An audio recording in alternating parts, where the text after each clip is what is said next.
Assalamualaikum warahmatullahi wabarakatuh. Sahabatku fillah, ketemu lagi dengan saya Ustaz Abdul Basadu. Alhamdulillah, di kesempatan kali ini kita akan bercerita tentang masalah Al-Quran sebagai pedoman kita. Kita yakin bahwa dengan Al-Quran lah kita bisa menyelesaikan segala persoalan.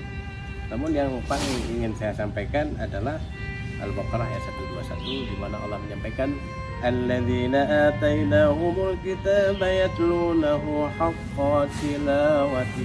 Orang-orang yang dikehendaki baginya sebuah Alkitab, lalu dia akan membacanya dengan bacaan yang sebenar-benarnya. Yatlunahu haqqa tilawati. Bacalah Al-Quran itu dengan bacaan yang sebenar-benarnya. Gak boleh salah, gak boleh harus apa yang telah Allah sampaikan. Huruf itu ada yang sama namun tidak serupa. Ini yang kadang-kadang kurang dipahami oleh para pencinta Al-Quran itu sendiri. Jadi mari sahabatku fillah, kita tanamkan kapanpun dan dimanapun kita berada, kita jadikan Al-Quran adalah merupakan satu selimut dalam kehidupan kita, kemanapun kita bawa. Dunia bahkan di akhirat tidak ada yang penolong kecuali Al-Quran.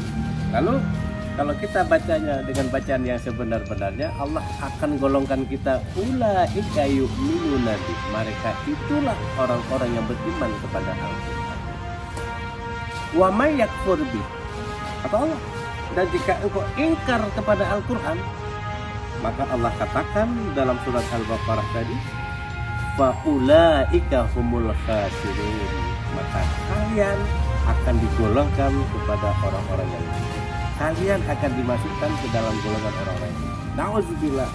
Maka oleh karenanya, mumpung kesempatan masih berada, masih diberikan oleh Allah, punya kekuatan, mari kita jadikan Al-Quran dimanapun kita berada, kita jadikan sebagai selimut dalam kehidupan kita. Bahkan nanti di akhirat pun juga dia yang datang akan memberikan satu keselamatan buat kita.